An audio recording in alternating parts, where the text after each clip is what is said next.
Bismillahirrahmanirrahim. Assalamualaikum warahmatullahi wabarakatuh. Perkenalkan, nama saya Laula Putri Fadilah, NPM 109011843 dari Program Studi Akuntansi Fakultas Ekonomi dan Bisnis Universitas Islam Bandung. Pada kesempatan ini, saya akan mempresentasikan hasil dari penelitian saya yang berjudul Pengaruh Insentif Kerja dan Pengalaman Auditor Terhadap Kinerja Audit Judgment. Penelitian ini dilatar belakangi oleh kasus yang melibatkan mitra Ernst Young atau bisa kita sebut EY di Indonesia pada tahun 2017. Kantor Akuntan Publik mitra EY di Indonesia yakni KAP Purwantono, Suherman, dan Surja divonis gagal melakukan audit laporan keuangan kliennya dan sepakat harus membayar denda senilai 1 juta US dollar atau sekitar 13,3 miliar kepada regulator Amerika Serikat. Kasus itu merupakan insiden yang menimpa kantor akuntan publik sehingga menimbulkan keprihatinan apakah kantor akuntan publik bisa menjalankan praktik usahanya di negara berkembang sesuai kode etik.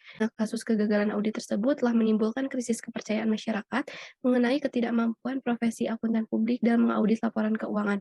Krisis ini muncul karena cukup banyak laporan keuangan suatu perusahaan yang mendapat opini wajar tanpa pengecualian, tetapi justru malah mengalami kebangkrutan setelah opini tersebut dikeluarkan.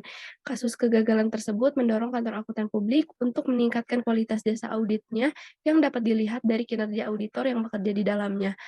Salah satu faktor yang mempengaruhi kinerja audit judgment adalah insentif kerja. Dalam memperbaiki kinerja audit judgment, kantor akuntan publik menyadari pentingnya insentif kerja yang diterapkan melalui pola penggajian, promosi, dan pembagian keuntungan yang lebih baik. Insentif adalah suatu imbalan yang diberikan perusahaan kepada karyawan sebagai bentuk penghargaan atas prestasinya. Komitmen dari KAP untuk menawarkan insentif kerja dapat meningkatkan motivasi auditor serta memperbaiki perilaku dan produktivitas auditor. Adapun faktor lain yang diduga memberikan pengaruh terhadap pembuatan audit judgment adalah pengalaman auditor. Pengalaman seorang auditor akan sangat menentukan dalam pembuatan audit judgment. Pendapat ini didukung oleh Abdul Mahamdi dalam Nadir Syah DKK yang menunjukkan bahwa auditor yang tidak berpengalaman mempunyai tingkat kesalahan yang lebih signifikan. Herliansyah dan Mayfida juga mengatakan bahwa auditor yang berpengalaman akan membuat keputusan yang lebih baik dibanding dengan auditor yang belum berpengalaman. Seorang auditor yang berpengalaman akan semakin peka dalam memahami setiap informasi yang relevan sehubungan dengan keputusan yang akan diambilnya. Kemudian lanjut ke kerangka pemikiran. Dalam penelitian ini, variabel independen yang digunakan adalah insentif kerja, pengalaman auditor, dan variabel dependennya adalah kinerja audit judgment.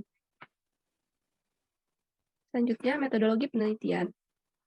Objek yang digunakan dalam penelitian ini adalah insentif kerja, pengalaman auditor, dan kinerja audit judgment.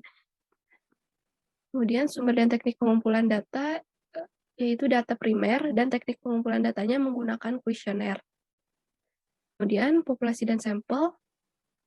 Populasi yang digunakan dalam penelitian ini adalah seluruh level manajemen auditor kantor akuntan publik yang berada di wilayah Kota Bandung serta minimal telah memperoleh gelar pendidikan S1, dan untuk sampelnya adalah auditor kantor akuntan publik yang berada di wilayah Kota Bandung. Selanjutnya ada pengujian instrumen penelitian menggunakan uji validitas dan uji reliabilitas.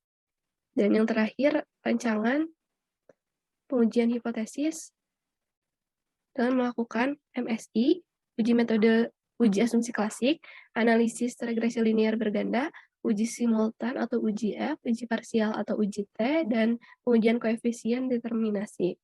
Selanjutnya, hasil uji asumsi klasik. Yang pertama, uji normalitas data. Pada gambar tersebut menunjukkan untuk ketiga variabel bahwasannya data berdistribusi normal, dikarenakan titik-titik menyebar pada diagram p-plot. Kemudian, uji multikolinearitas. Tabel tersebut tidak menunjukkan adanya toleransi antar variabel bebas. Toleransi atas kedua variabel bebas masing-masing sebesar 0,331 dan 0,332 yang lebih besar dari 0,1. Dan besarnya nilai VAF pada kedua variabel bebas masing-masing sebesar 3,109 yang lebih kecil dari 10. Selanjutnya, uji heterokedastisitas.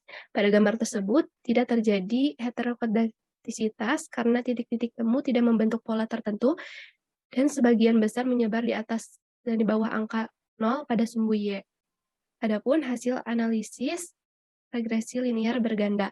Persamaan regresinya yaitu AJ 5,689 plus 0,300 IK plus 0,691 PA. Berikut hasil pengujian hipotesis penelitian. Yang pertama, uji F. Dari tabel tersebut diketahui nilai signifikan sebesar 0,000 atau kurang dari 0,05. Maka secara simultan, insentif kerja berpengaruh positif dan signifikan terhadap audit judgment, sehingga dapat dilakukan pengujian tahap selanjutnya. Kemudian uji T. Nilai signifikan sebesar 0,000 lebih kecil dari 0,05. Hal tersebut menunjukkan hipotesis dapat diterima. Selanjutnya uji R. Berdasarkan tabel di atas dapat diketahui bahwa nilai R square sebesar 0,402, di mana hasil tersebut menunjukkan bahwa besarnya pengaruh insentif kerja dan pengalaman auditor adalah sebesar 40,2%, dan sisanya sebesar 59,8% dipengaruhi oleh variabel yang tidak diteliti dalam penelitian ini. Lanjut ke pembahasan. Hasil pengujian hipotesis menunjukkan bahwa insentif kerja berpengaruh secara positif dan signifikan terhadap kinerja audit judgment. Hal ini memberikan makna bahwa semakin tinggi insentif kerja, maka akan berpengaruh terhadap peningkatan kinerja audit judgment. Selanjutnya, pengalaman auditor. Pengalaman auditor berpengaruh positif dan signifikan terhadap kinerja audit judgment. Maka dapat diambil kesimpulan bahwa semakin banyak pengalaman auditor, maka akan semakin meningkat audit judgment yang dihasilkan. Maka kesimpulannya, yaitu insentif kerja berpengaruh positif dan signifikan terhadap kinerja audit judgment pada kantor akuntan publik Kota Bandung. Dan pengalaman auditor pun berpengaruh positif dan signifikan terhadap kinerja audit judgment pada kantor akuntan publik Kota Bandung. Sekian dari saya. Terima kasih, semoga bisa bermanfaat. Assalamualaikum warahmatullahi wabarakatuh.